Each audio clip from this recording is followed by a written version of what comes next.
자, 이렇게 논란이 된 박찬주 전 대장 과연 계속 영입할지도 궁금하고요. 이런저런 이유로 황교안 대표 리더십 문제를 제기하는 목소리가 높아지지요. 황교안 대표 내부 총질하지 말라 이렇게 발끈하고 나섰습니다. 내부 총질 여러 사람을 겨냥한 거겠지만 홍준표 전 대표 얘기 많이 나옵니다. 그동안 여러 차례 좀 견제구를 날렸죠. 아까도 잠깐 노영희 변호사께서 소개했습니다만 이번 박찬주 전 대장 관련해서는 50 공안검사의 50 장군 영입이다. 이 시대에 정말 부적절하다 이런 글을 올렸다가 다시 내렸고요. 지난번에 황교안 대표 색스폰 부는 동영상 공개했는데 그런 거 총선 얘기는 다음에 불어라 이렇게 얘기했습니다. 자, 이럴 때 내부 총질하면서 그러면은 안 된다. 속 좁은 정치다 이렇게 서로 공방을 벌였는데요. 관련된 녹취 한번 들어보겠습니다. 오늘 그럼 박찬주 대장을 영입 발표해서 배제하신 것은 가장 큰 이유가 뭔가요? 지금 내 말씀 들었습니까? 배제라니요. 정말 귀한 분이에요. 그 영입 관련해서 입장이 달라지신 게 있나요? 저희의 입장은 같습니다. 좋은 인재들이 당에 많이 들어오셔서 국민을 위해서 함께 일할 수 있도록 그렇게 하겠다는 것이 일관된 입장입니다.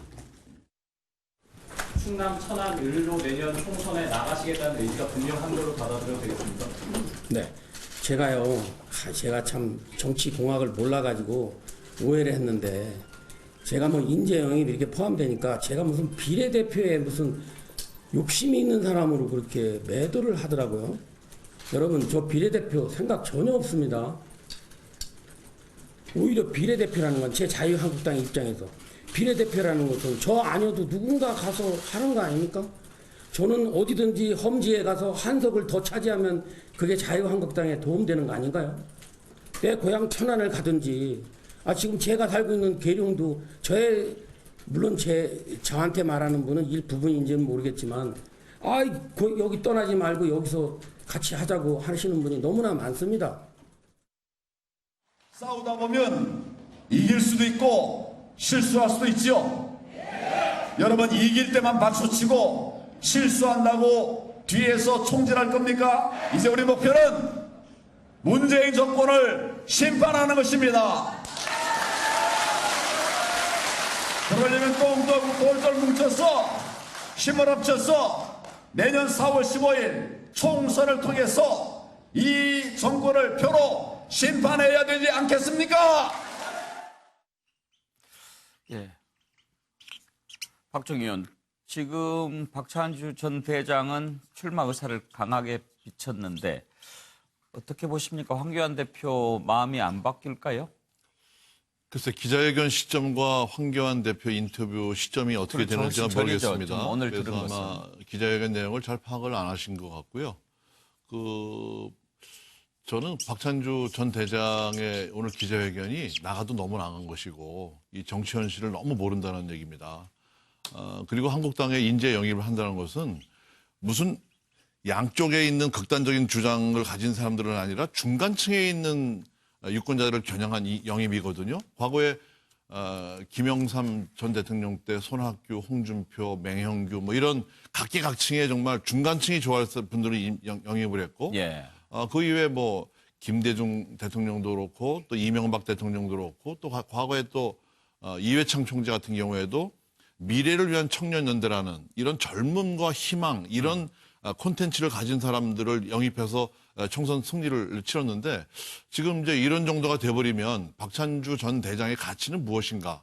그럼 과연 적폐청산에 한풀이 하는 분으로 모셔서 총선에서 과연 치를 수 있겠는가 하는 부분들. 그다음에 여기도 지역구까지 또 얘기를 한단 말이죠. 예. 그러면 지금 충남 천안에서 지금까지 열심히 노력해온 분들은 어떻게 되는 겁니까? 이런 여러 가지 공학적으로 보면 저는 오늘 기자회견이 굉장히 아주 큰 실수고요. 또 황교안 대표께서도 이 홍준표 전 대표의 이런 그 50 공안검사의 50 군인 영입이다. 이런 부분 좀 저도 예. 이것은 좀 잘못했다고 보는데요. 그런 부분에 대해서 실수했다고 뒤에서 총질하지 말라 하는 말씀을 저렇게 뭐 큰 목소리로 얘기할 건 아니다. 이렇게 봅니다.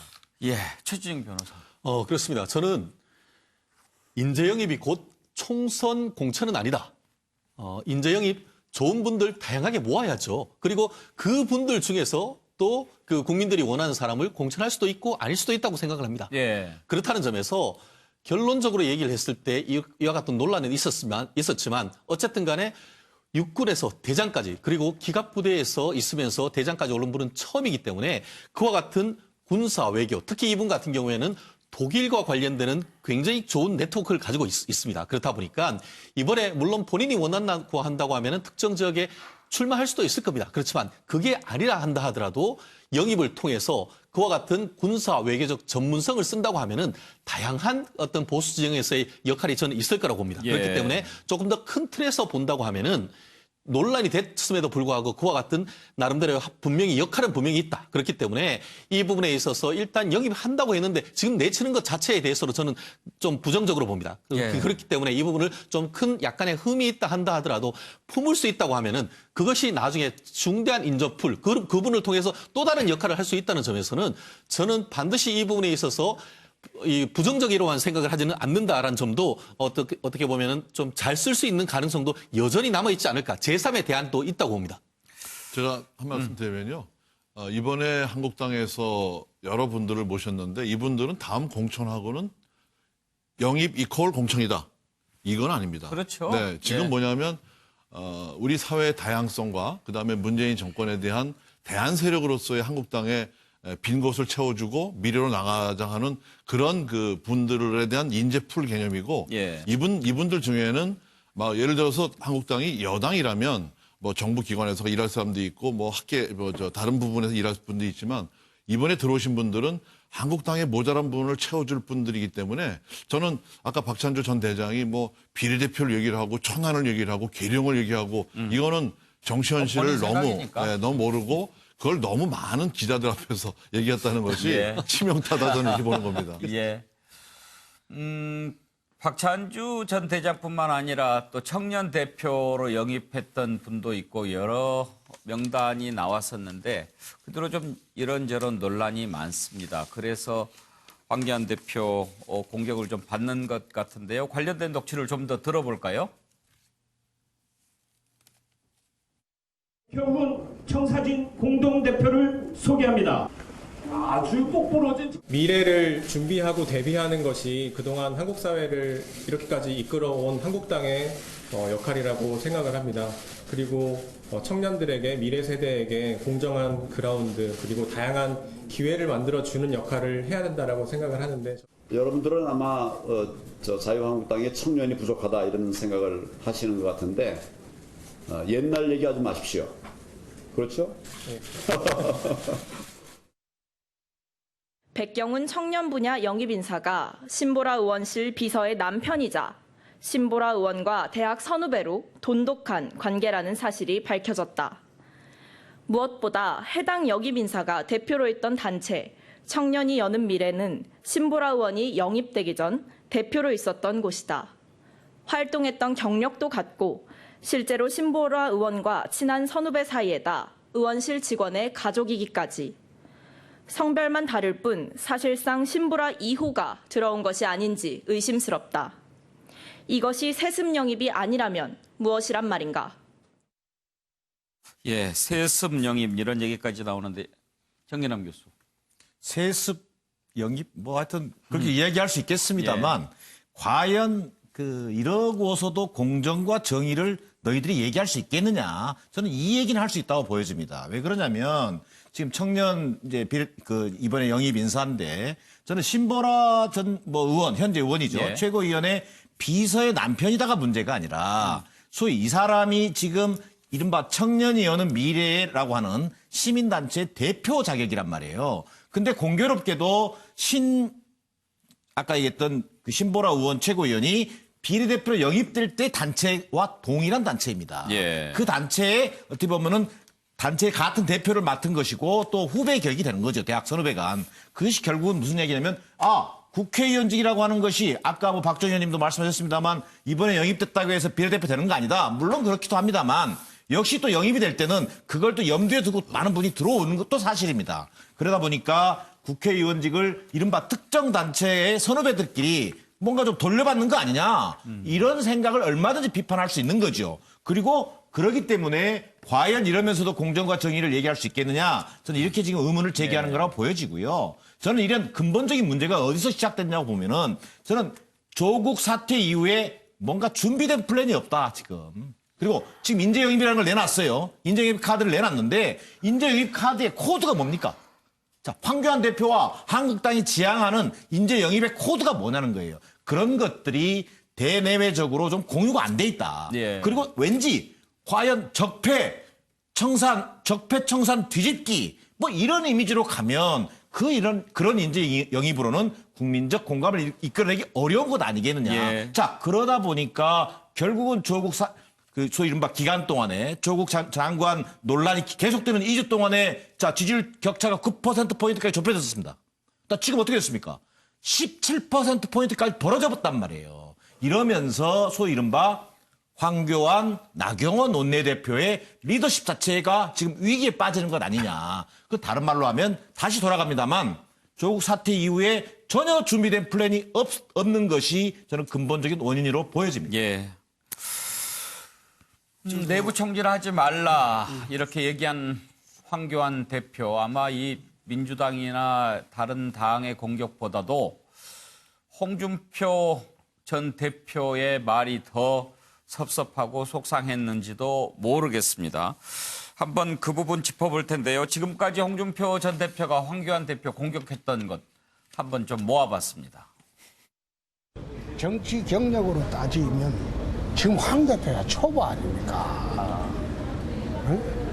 그 뭐 초보에 불과하고 우리가 24년을 했던 사람이에요. 근데 내년에 탄핵 프레임으로 선거 치르면 선거가 되겠냐? 친박 1중대 2중대 가지고 선거가 되겠냐?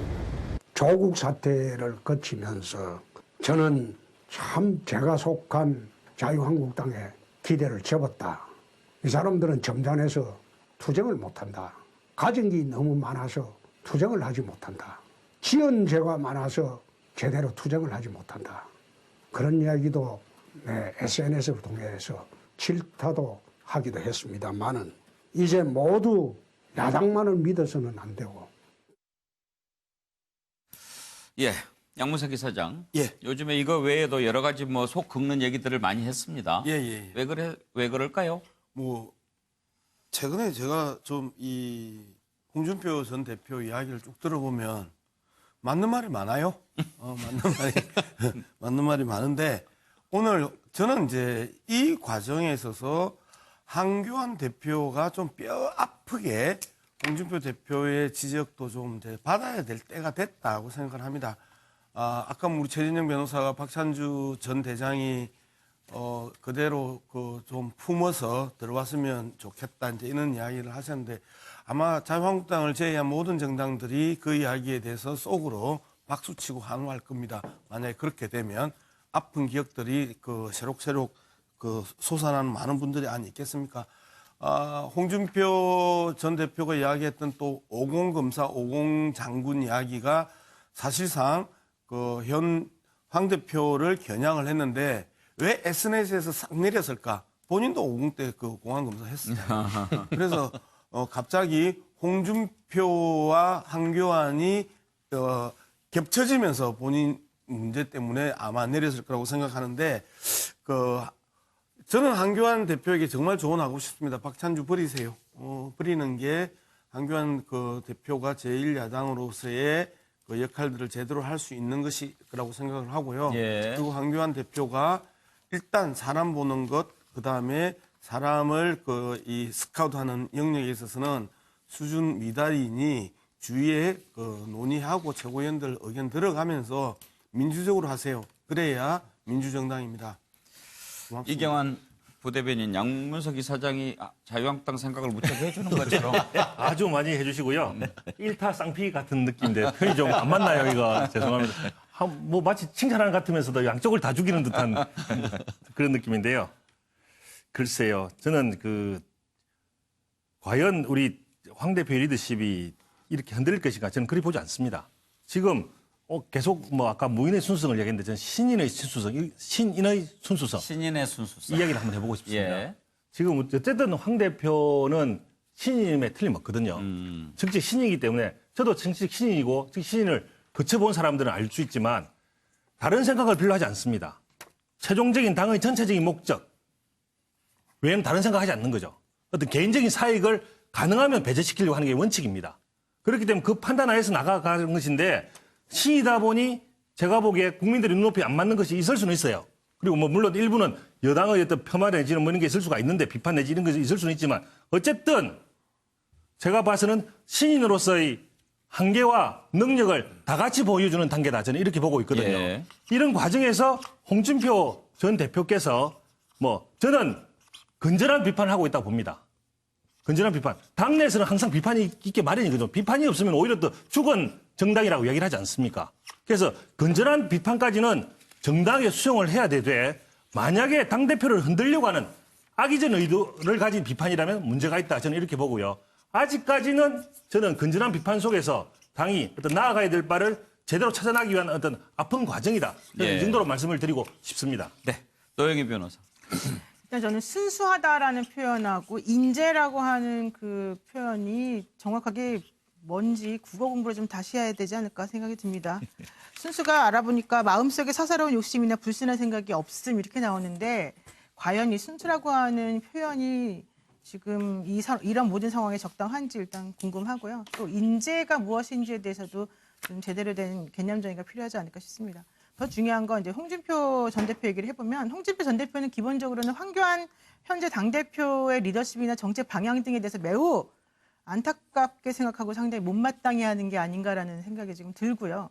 그러면서도 결국 본인의 존재감을 좀 드러내고 싶고 그러면서도 또 내년 공천을 생각해서 조금 수위를 낮춰야 된다라고 스스로 생각하고 있는 게 아닌가. 그래서 오늘의 홍준표 전 대표의 이런 여러 가지 발언이나 그 위에 삭제하는 모습이나 이런 것들이 나오는 게 아닌가 생각이 듭니다. 예. 최진영 변호사. 좀 전에 보니까 본인은 24년 차, 황교안 대표는 초보 이렇게 얘기를 하시는 것 같은데 사실 문재인 대통령도 초선으로 대통령에 당선이 됐지 않습니까? 그렇기 때문에 단순히 누가 초보냐 이렇게 얘기하기는 좀 어려운 것 같고 또 오히려 초보라고 한다고 하면은 옆에서 24년 차 되는 선배로서 좀 도와줘야 되는 것도 아닌가 하는 그런 생각도 드는데요. 내부 총질 사실 지금으로서는 내부적으로 좀 어떤 흔들림보다는 어떻게든 해서 어떤 그 이슈 자체를 외부로 향하는 그런 부분이 나름대로 전략적으로 필요할 텐데 여전히 그 홍준표 대표께서는 내년 총선 넘어서 그 다음에 있는 대선까지 생각하는 그런 생각이 있다 보니까 본인의 존재감을 계속 드러내는 것 같은데 여전히 홍준표 대표에 대한 팬덤은 분명히 있습니다. 그렇지만 과연 지금 이렇게 하는 것이 적절한지에 대해서는 본인 스스로도 좀 한번 생각해 주셨으면 하는 생각입니다. 예. 자, 다음 이슈로 넘어가겠습니다.